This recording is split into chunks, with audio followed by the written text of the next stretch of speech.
home service na punta guys. Let's go. Dito sa Hillsview. Magandang araw na naman sa atin mga ka-e-bike. Dahil nag home service tayo ngayon, andito na tayo sa customer natin. Tinanong agad natin si ma'am kung ano ang papalitan. Ano? Brake lever tapos throttle. At yun nga po, dahil mainit po dito sa subdivision nila ma'am, dalhin natin dito sa malilim kasi ang init doon. Dito tayo pwesto mga ka-e-bike. Ayun, ayun na.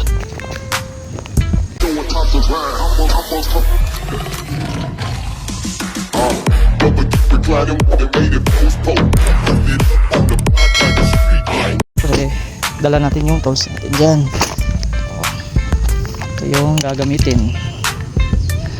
Papalitan ma'am ng throttle, brake lever, at yung brake handle.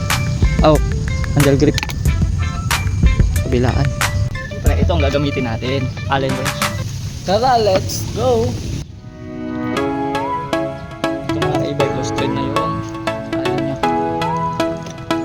Ang concern po dito ni sir is loose thread yung allen ni sir. Yung tornilyo sa brake lever, dalawa po. Dahil po dyan, baklasin po natin yung pinaka head cover para po maayos natin paglagay yung mga wiring ng brake sensor.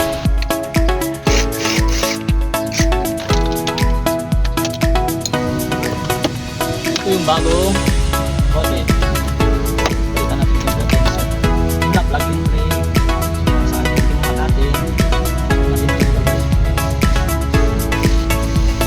Pag mahilig po kayo mag DIY, hindi po kayo malilito dito kasi plug and play lang po. Okay lang po. At yun nga po, okay pa naman yung cable ni sir.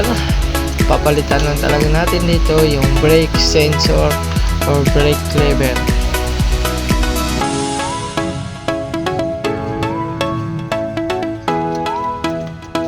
Ayan, salpak na agad.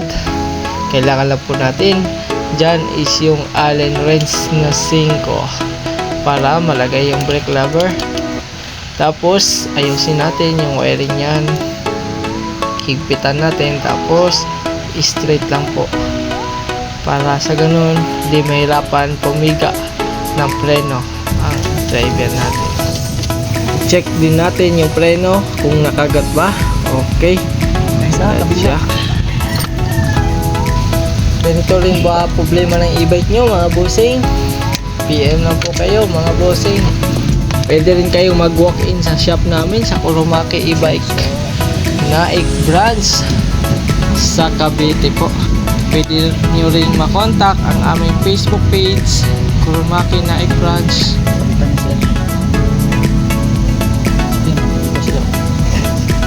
Ito kasi ito yung bago, iba yung sa loob, hindi ko makata.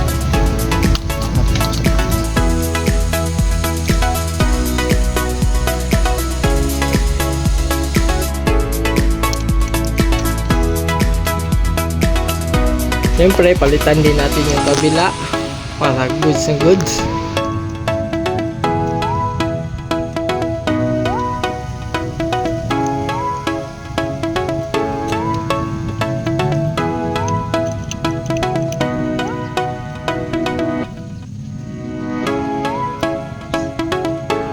At dito, nasalpak na natin yung brake lever, combination switch, at yung handle grip.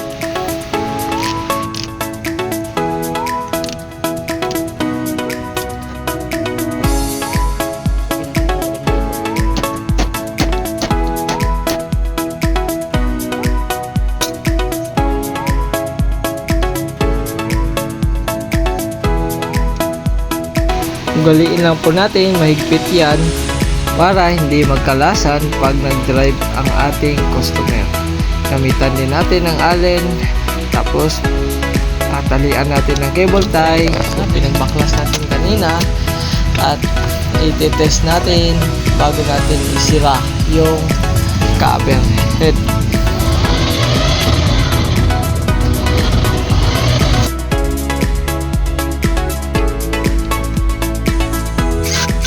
okay na, working na siya. At ngayon ibabalik na natin yung cover head niya sa likod at sa harap. Siyempre ayusin natin pagkabit yan. Gamitan natin ng impact wrench. Ang mga tornilyo niyan ibalik ng ayos. Tapos yung panel cover niya, siyempre lalagyan din natin ng adhesive. Test drive ng konti para matest natin yung brake niya. Okay, ayos na ayos guys. Okay na guys, goods na to. Okay na. Dahil okay na, ibalik na natin sa dating pwesto. Tawagin na natin si ma'am dyan. Hello ma'am, okay na po ito ma'am? Okay na ma'am?